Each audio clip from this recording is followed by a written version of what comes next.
A feladatok gyarapodtak az önkormányzatoknál, a rendelkezésre álló források nem a rendszerváltás óta, fogalmazott dr. Nyitrai Zsolt.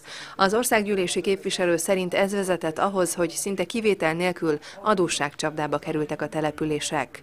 A kormány most döntött egy nagyarányú, hazai szinten történelmi léptékű adósságkiváltásról. Összességében elmondható az, hogy Heves megyében az adósságkiváltás az 11,5 milliárd forintot jelentett, 11,5 milliárd forinttal segítette Magyarország kormánya a Heves megyei településeket, a Heves megyei önkormányzatokat. Most egy újabb támogatásról, a helyi önkormányzatok működőképességének megőrzését szolgáló kiegészítő támogatásról, korábbi nevén Önhikiről számolt be dr. Nyitrai Zsolt országgyűlési képviselő. Elmondta, ezekre a támogatásokra Heves megyéből is több önkormányzat benyújtotta pályázatát szeptemberig.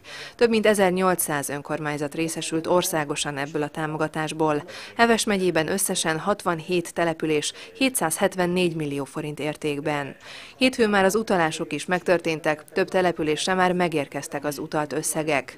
A sajtótájékoztatón Bóta József Szihalom polgármestere és Vámosi László Andornaktája első embere is részt vettek. Elhangzott, mindkét településnek jelentős segítséget nyújtanak a támogatások.